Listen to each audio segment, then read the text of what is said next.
कल नतीजे सभी के सामने आ चुके हैं। 4 तारीख का बेसब्री से लोगों को इंतजार था, लेकिन एग्जिट पोल्स फेल हो गए। कल पूर्ण बहुमत जरूर एनडीए को मिल गया है, लेकिन बीजेपी बहुमत के आंकड़े को नहीं छू पाई अकेले अपने दम पर। और उस बीच आज लोकसभा चुनाव में जीत के बाद एनडीए की बड़ी बैठक होने जा रही है।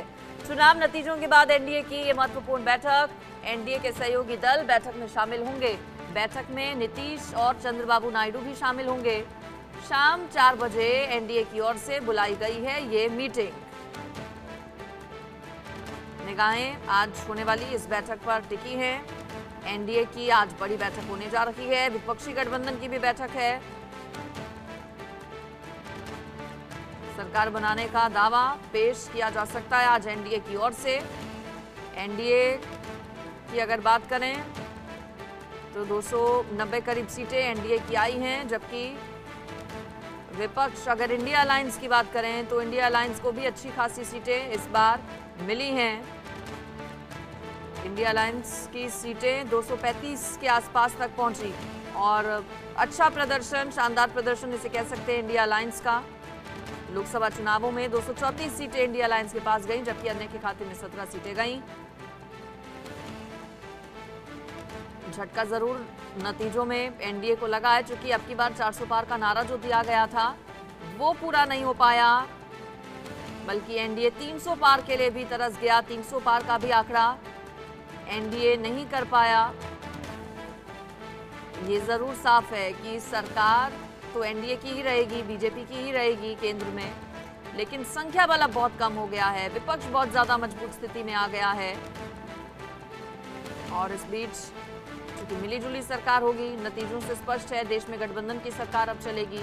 तो ऐसे में सभी साथी दलों को साथ लेकर चलना भी एक चुनौती रहने वाला है बीजेपी के लिए। आज एनडीए की बैठक बुलाई गई है। बीजेपी को उत्तर प्रदेश और बंगाल जैसे राज्यों में काफी नुकसान झेलना पड़ा है। साथ ही साथ महाराष्ट्र और राजस्थान में भी प्रदर्शन पिछले वाला पार्टी नहीं दोहरा पाई। महाराष्ट्र में विपक्षी गठबंधन का प्रदर्शन शानदार रहा। महाविकास आघाड़ी का प्रदर्शन बेहतर रहा। कांग्रेस ने इसे जनता की जीत बताया। बहरहाल प्रधानमंत्री नरेंद्र मोदी को दूसरे देशों से भी बधाई देने का सिलसिला जो है वो रात से ही शुरू हो गया। आज एनडीए की बैठक पर निगाहें सभी की टिकी हुई हैं।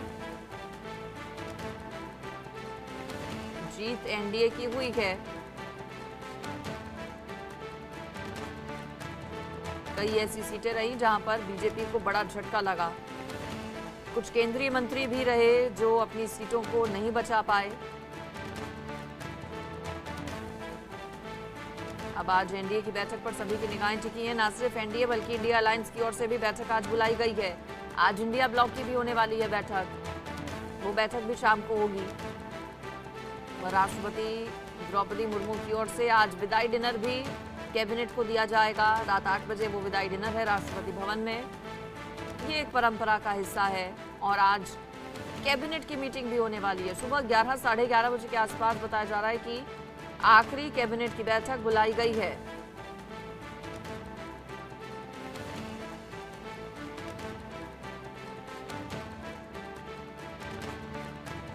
तो आज होने वाली एनडीए की बैठक पर टिकी हैं निगाहें। उत्तर प्रदेश में सबसे खराब परिणाम रहे, पक्ष में परिणाम नहीं गए उत्तर प्रदेश के बीजेपी के लिए, एनडीए के लिए। बीजेपी प्लस की अगर बात करें तो 36 सीटें, जबकि सपा अकेले अपने दम पर 37 सीटें यहां पर लाने में कामयाब रही।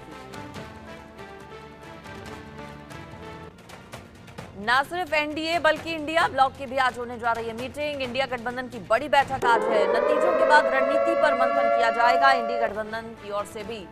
खड़गे के आवास पर शाम 6 बजे ये मीटिंग। दिल्ली में गठबंधन के नेता भी मौजूद रहेंगे, चाहे वो एनडीए के घटक दल हों या फिर इंडिया के घटक दल हों। सभी के प्रमुख मौजूद आज रहने वाले हैं दिल्ली में।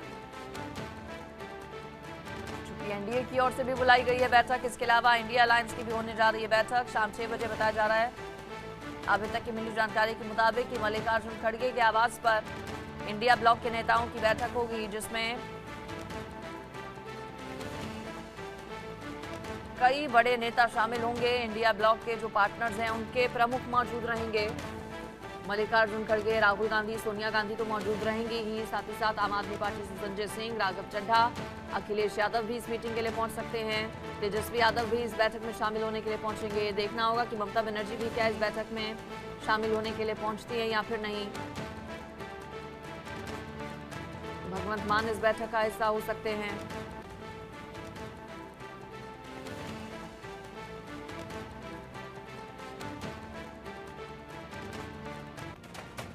मोदी कैबिनेट की आज आखिरी बैठक है। मोदी कैबिनेट 2.0 की आज आखिरी मीटिंग है। 11:30 बजे कैबिनेट की अहम बैठक होगी। लोकसभा को भंग करने की सिफारिश होगी।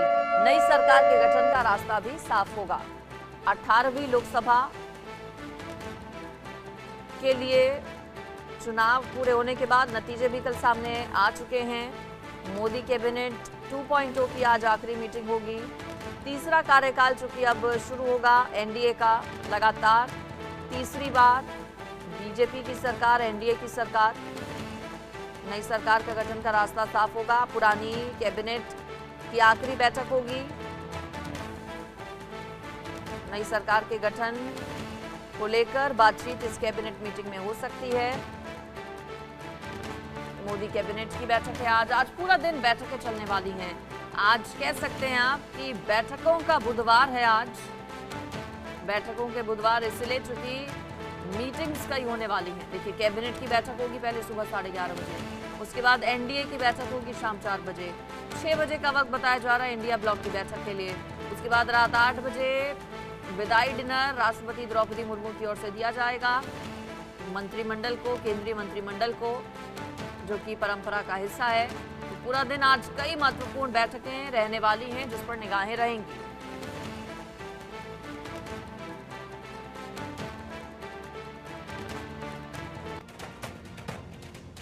इन चुनावों में राहुल गांधी का प्रदर्शन बेहद शानदार रहा है। चूंकि 2 अलग-अलग सीटों से राहुल गांधी ने चुनाव लड़ा और दोनों ही सीटों पर अच्छे खासे मार्जिन से चुनाव जीता राहुल गांधी ने। केरल की वायनाड सीट, वायनाड से राहुल गांधी 3 लाख वोटों से जीते, जबकि उत्तर प्रदेश की रायबरेली में भी राहुल गांधी की बेहतरीन जीत हुई। विदिशा से पूर्व सीएम शिवराज सिंह चौहान ने जीत दर्ज की। शिवराज सिंह 8 लाख से ज्यादा वोटों से जीते। नॉर्थ ईस्ट दिल्ली से मनोज तिवारी 1.25 लाख वोट से जीते। अमेठी से कांग्रेस के किशोरी लाल शर्मा की जीत हुई। आसनसोल से टीएमसी के शत्रुघ्न सिन्हा ने जीत दर्ज की। कुछ सीटें ऐसे रही जहां पर जो जीत का मार्जिन है वो बहुत ज्यादा नहीं रहा, लेकिन कई सीटें ऐसी जहां पर लाखों का मार्जिन रहा जीत का, और उसमें राहुल गांधी की दोनों सीटें हैं। वायनाड की सीट भी राहुल गांधी ने करीब 3 लाख वोटों के अंतर से जीती। साथ ही साथ रायबरेली में भी प्रदर्शन शानदार रहा राहुल गांधी का। रायबरेली सीट हालांकि गढ़ रही है कांग्रेस पार्टी की, लेकिन यहां पर जो मार्जिन है उस पर सभी की निगाहें टिकी थी और वो मार्जिन अच्छा खासा रहा।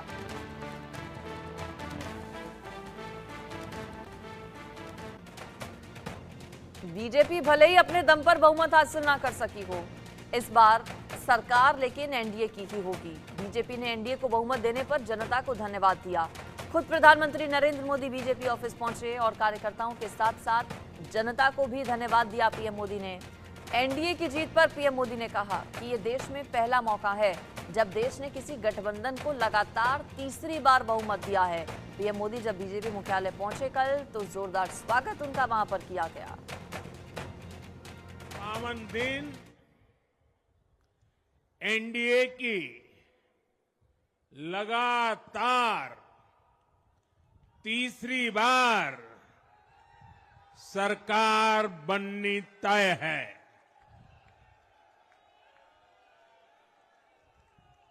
हम सभी जनता जनार्दन के बहुत आभारी हैं। देशवासियों ने भाजपा पर, एनडीए पर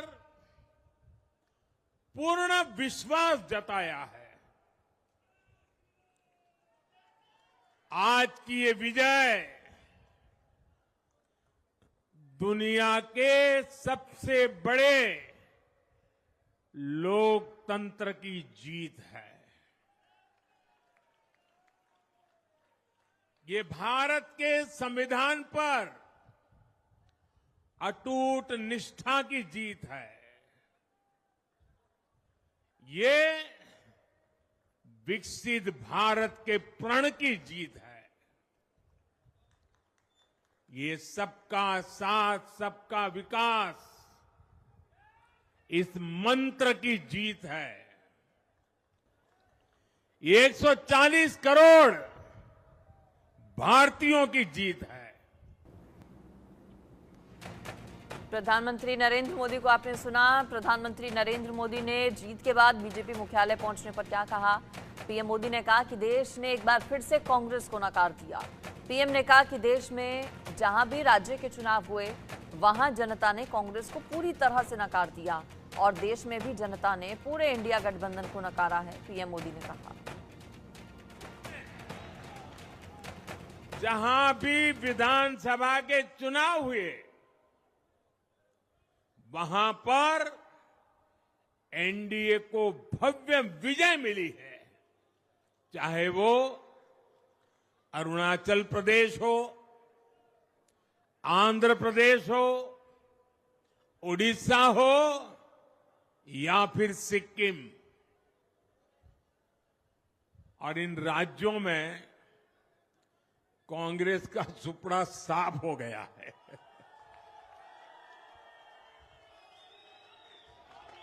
मेरे पास डिटेल तो नहीं है, लेकिन शायद उनको जमानत बचाना भी मुश्किल हो गया होगा।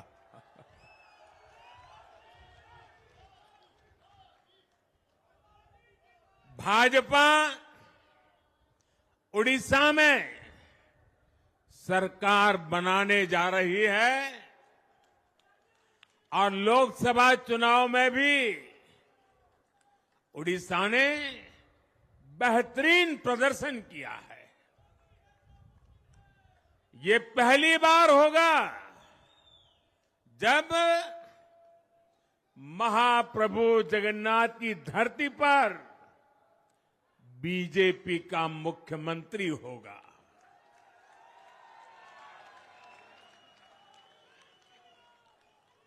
बीजेपी ने केरला में भी सीट जीती है। हमारे केरल के कार्यकर्ताओं ने बहुत बलिदान दिए हैं।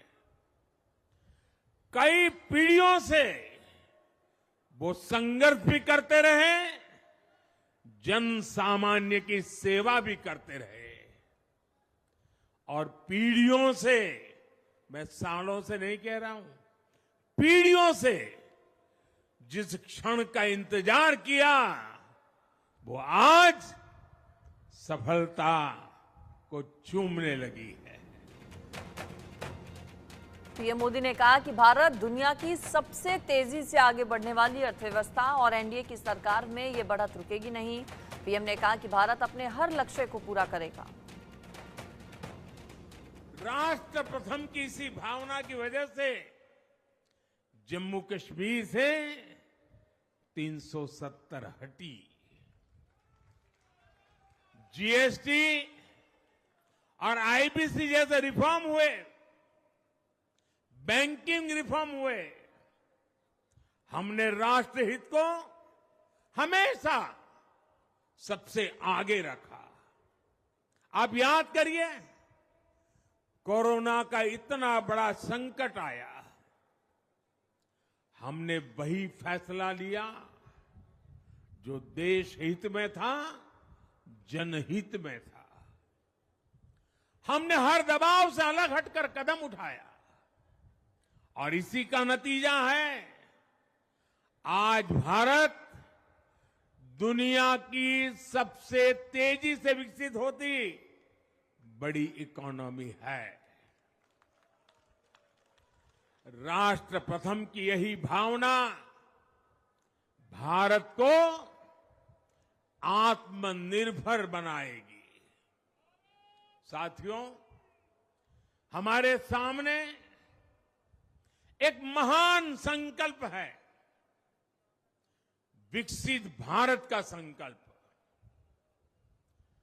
10 साल के बाद लगातार तीसरी बार जनता जनार्दन का प्यार, उनका आशीर्वाद हमारा हौसला बढ़ाता है, हमारे संकल्प को नई मजबूती देता है, नई ऊर्जा देता है।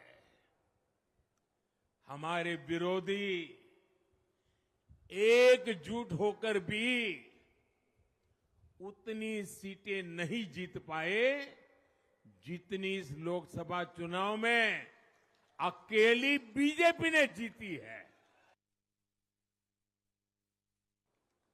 बीते 10 वर्षों में आपने देखा है, हमने मेडिकल कॉलेज की संख्या 2 गुनी की है, एम्स की संख्या 3 गुनी की है, स्वरोजगार और स्टार्टअप में ऐतिहासिक बढ़ोतरी हुई है।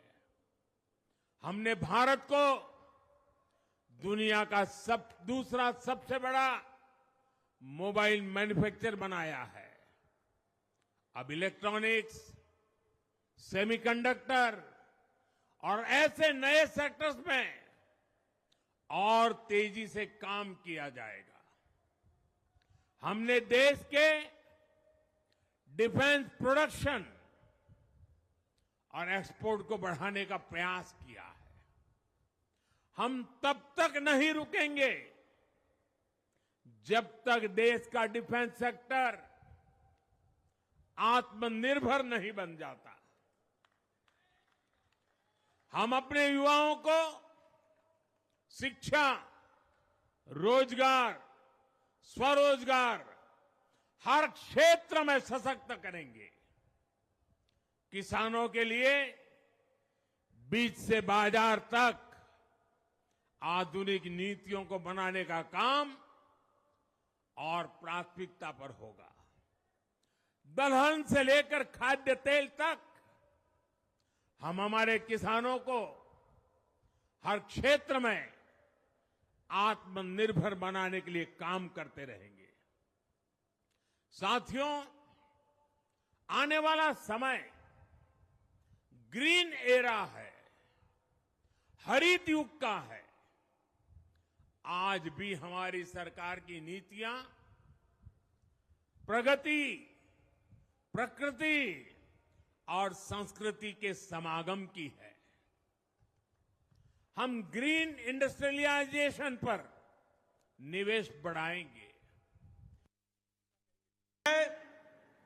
कि चाहे चुनाव की बेला हो, चाहे देश को नेतृत्व करने की बात हो और देश को समस्याओं से निकालने का, अब जिसे हम कहते हैं कि आपदा को अवसर में बदलने में आदरणीय प्रधानमंत्री मोदी जी ने हमेशा देश को, पार्टी को, देश की जनता को फ्रंट से लीड किया है। ऐसे हमारे यशस्वी प्रधानमंत्री जी का मैं अभिनंदन करता हूं, स्वागत करता हूं।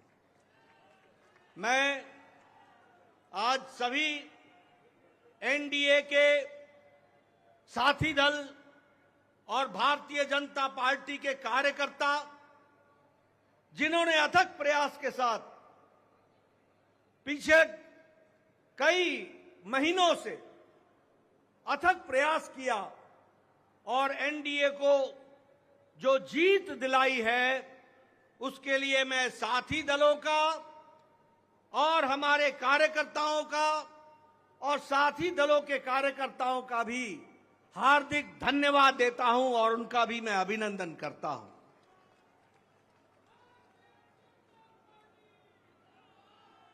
मैं भारतीय जनता पार्टी की ओर से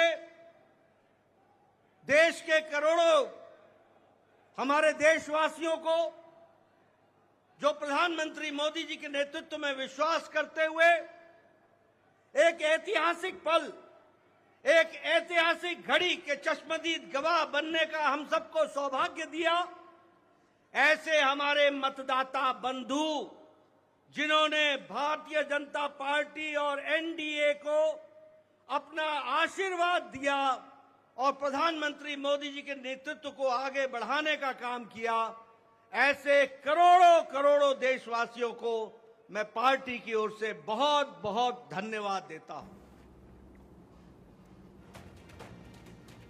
इंडिया गठबंधन की जीत पर राहुल गांधी की तरफ से भी प्रेस कॉन्फ्रेंस कर बयान दिया गया। उन्होंने कहा कि चुनाव सिर्फ बीजेपी और एनडीए के खिलाफ नहीं था, बल्कि चुनाव सीबीआई और ईडी जैसी संस्थाओं के खिलाफ भी था, जिन्हें पीएम मोदी और अमित शाह अपने तरीके से चला रहे थे। उन्होंने कहा कि संविधान को बचाने की लड़ाई में जनता ने इंडिया गठबंधन का साथ दिया। ये चुनाव इंडिया गठबंधन और कांग्रेस पार्टी सिर्फ एक राजनीतिक दल के खिलाफ नहीं लड़ी थी। ये चुनाव हम बीजेपी, एक राजनीतिक दल, हिंदुस्तान के इंस्टीट्यूशंस, हिंदुस्तान का जो पूरा गवर्नेंस का स्ट्रक्चर है, इंटेलिजेंस एजेंसीज, सीबीआई, ईडी, ये सब, आधी जुडिशरी, इन सब के खिलाफ हम लड़े थे, क्योंकि इन सब संस्थाओं को, इन सब इंस्टीट्यूशंस को नरेंद्र मोदी जी ने और अमित शाह जी ने कैप्चर करा, धमकाया, डराया। लड़ाई संविधान को बचाने की थी, कॉन्स्टिट्यूशन को बचाने की थी। और मैं आपको सच बताऊं तो मेरे माइंड में था पहले से, जब इन्होंने हमारा बैंक अकाउंट कैंसिल किया, जब चीफ मिनिस्टर्स को जेल में डाला, पार्टियां तोड़ी, मेरे माइंड में था कि हिंदुस्तान की जनता अपने संविधान के लिए एक साथ खड़ी होकर लड़ जाएगी।